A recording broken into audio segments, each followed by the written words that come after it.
Sir Jim Ratcliffe is backing Ruben Amorim's decision to sell Marcus Rashford to start a culture shift at Manchester United. Who is the priority to replace him?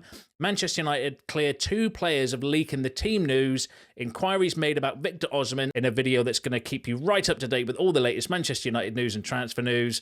Welcome to Man United Review. My name's Jamie. Before we get into it, please smash a like on the video.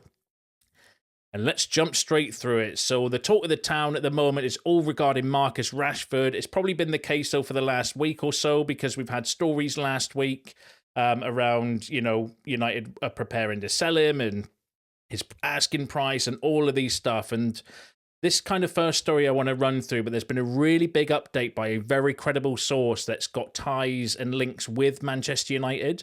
But the first story, again, from a very credible source. Now, this one came out actually before the Manchester derby, before the news had leaked that Manchester United were not going to be playing Rashford and Garnacho. And it was a little bit of a hit piece from James Ducker in The Telegraph, who is a very credible source. So I'm going to run through that first. Then we'll go for the latest update coming from, again, another credible source that has... that gets briefed by the club, all regarding Marcus Rashford and his future. So we're going to run through this story first. So again, this came out yesterday or Sunday before the Manchester derby had kicked off, before the news had broken that Rashford had been dropped from the team. And it says the following. So Rashford should be the figurehead of this Manchester United side and a forward of whom Amorim can confidently build as he seeks to bring some order to the chaos that reigned for so long.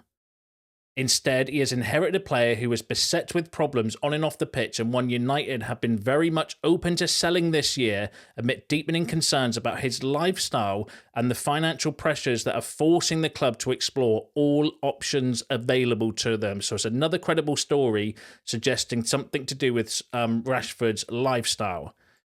Whether Amorim can reach Rashford remains to be seen. The word impenetrable has been used by others to describe Rashford, with some of Amorim's predecessors finding it difficult to cut through with the player.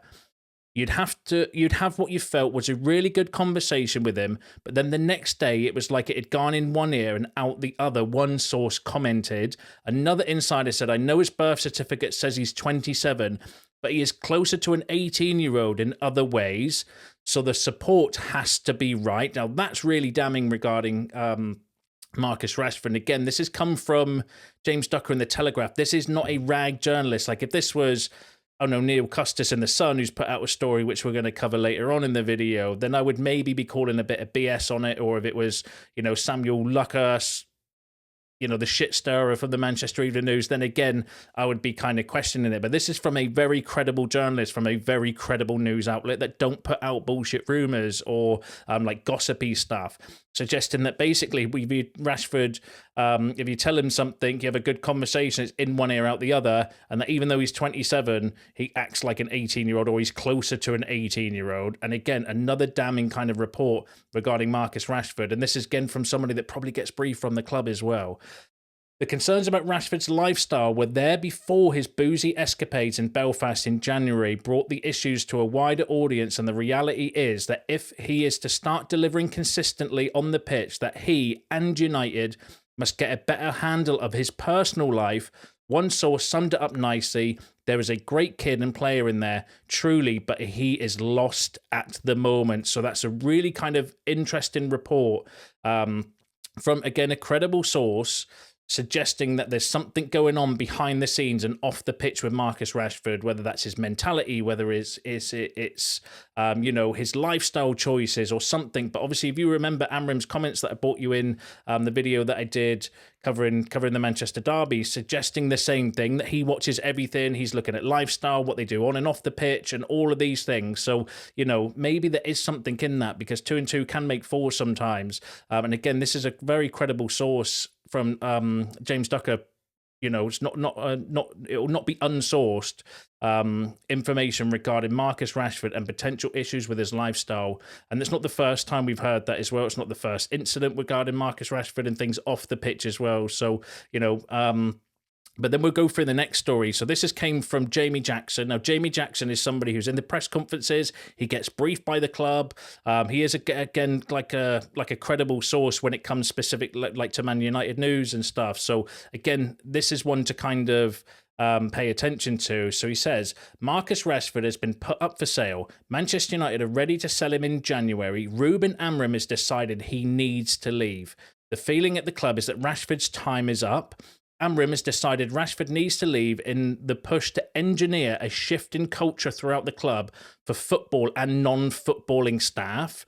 So, according to Jamie Jackson, who does get briefed by the club, I don't know if this is a club brief, but he's got kind of track record of being fairly accurate when it comes to United stories, suggesting that the reports about Rashford being put up for sale are true, and that Amorim's deciding to do it to engineer a shift in culture throughout the club, which is a big statement. He did go on to say that a way back is regarded as possible for Garnacho, just to kind of clear that up before we go through the rest of the Rashford story, because obviously Garnacho was dropped from the game at the weekend as well, but it's not necessarily seen as a possible way back for Garnacho, but we'll see how that story develops. But Jamie Jackson also said that Sir Jim Ratcliffe is intent there can be no passengers and is ready to cut his losses on Rashford if there are suitors in January. Ratcliffe's view is that the previous managers have attempted a revolution but were hampered by a lack of support, and is determined that there will be alignment from top to bottom on the matter. Now, I mentioned this on this morning's video, or yesterday's, depending on when you're watching this, about the decision to leave Rashford and Garnacho out. Like, it must be coming, like he must have had support in order to do that. And it looks like that's exactly what he's been getting behind the scenes, where Amorim has been backed by Sir Jim, by Jason Wilcox, Omar Barada,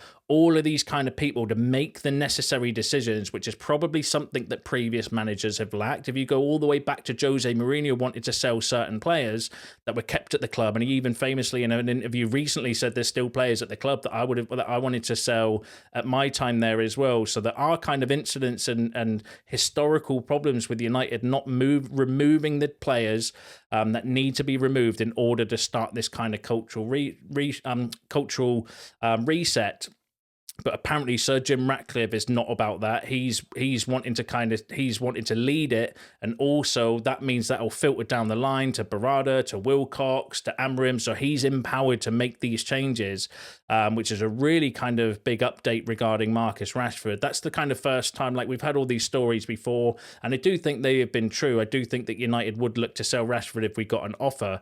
But now reading these, I'm more of the side of I think they are actually trying to get him out. I genuinely think that they're actually physically trying to get him out. It's either one of two things, right? It's either true and they are looking to get him out of the club for whatever reason, or secondly, they've tried everything else they can, and it's kind of like the last attempt to try to spark Rashford into life again. It's one of those two things, and I think we've tried the sparking him back into life. I think Rashford's form has been poor for far too long now for it to be a temporary blip. What's it been, like 18 months since he last kind of had a decent run of games?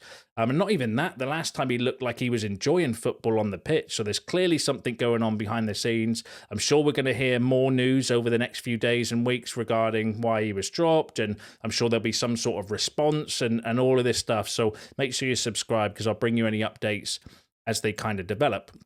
Now let's move on. So Fabrizio Romano also said in regards to Rashford and Garnacho being dropped, said that Amorim considers training to be crucial. The starting 11 is based on what he is seeing in training. He doesn't care about the name, salary, or superstar. The message is, if you work hard, you play.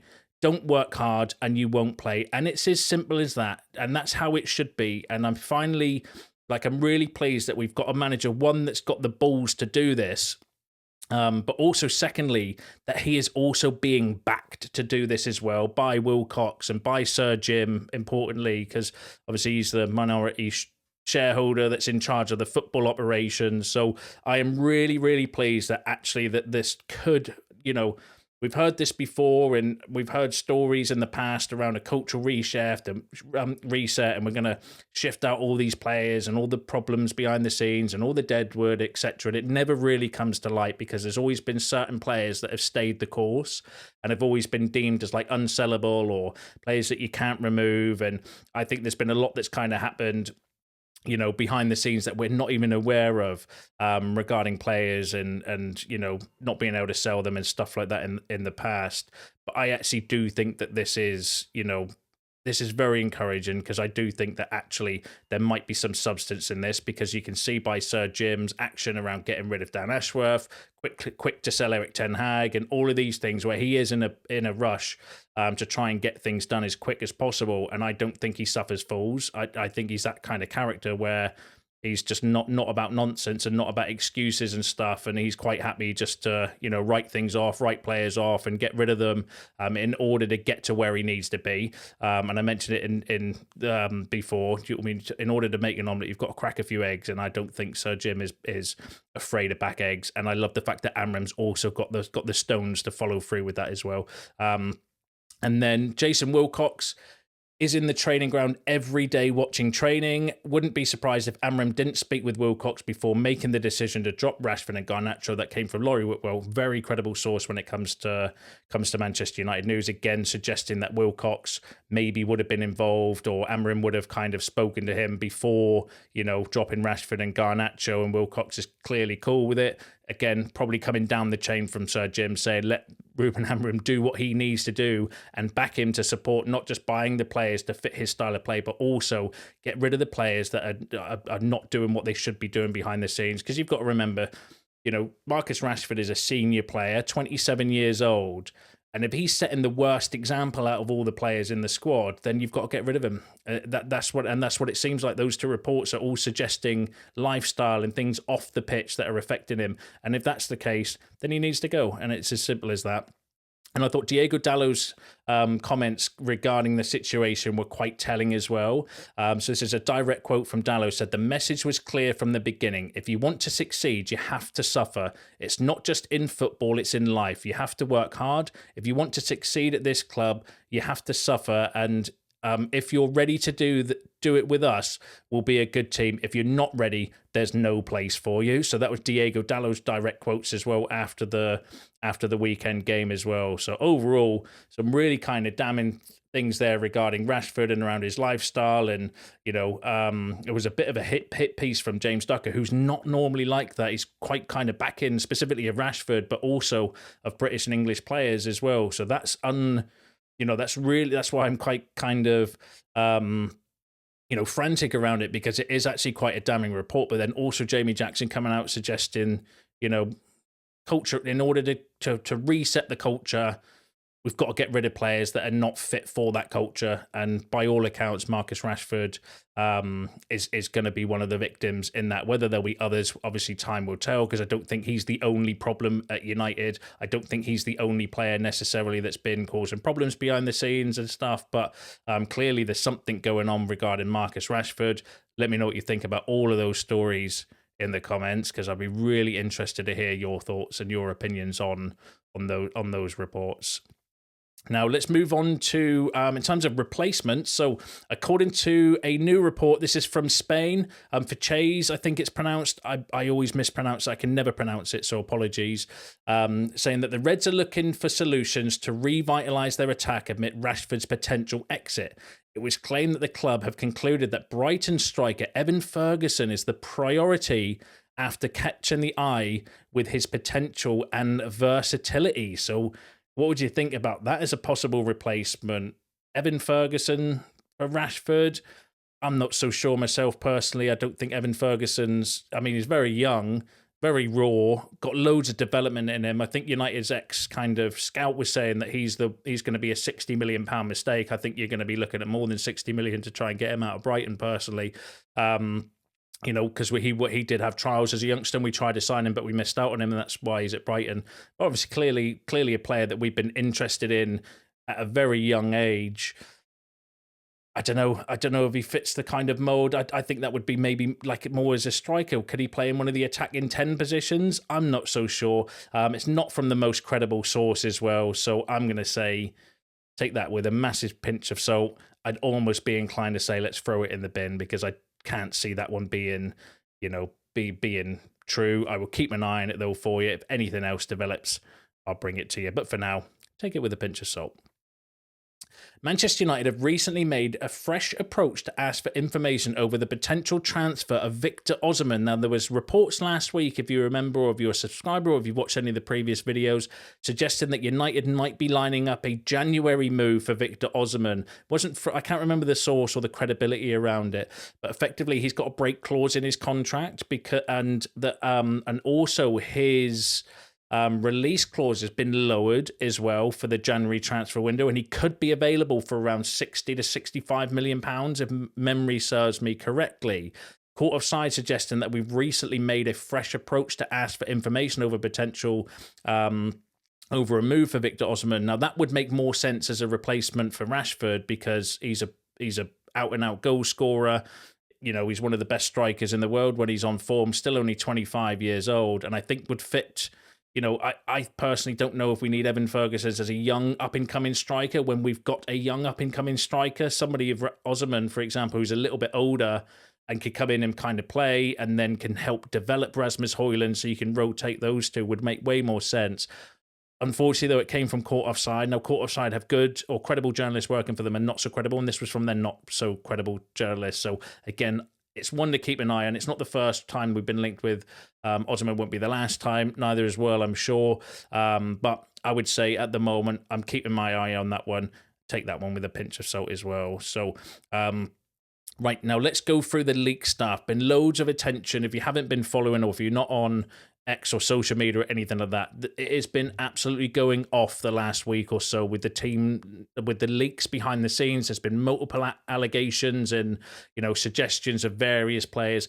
I'm not getting involved in that stuff. I don't kind of report on rumours. If something's factual or it's come from a source or it's in a media outlet or something along those, then I'll comment on it and I'll bring it to you. But when it's just faceless X accounts throwing accusations around, I'm not getting involved in that stuff. It's got no credibility on it. I'm not saying it's not true, but I'm also not saying that it's true. So that's why I'm not kind of reporting on it. But obviously the team, for those who don't know, for the Manchester derby was announced about 20 hours before kickoff from Samuel Luckhurst, who is absolutely disgraceful for doing that, by the way, as a Manchester correspondent to leak the team news ahead of a Manchester derby the day before.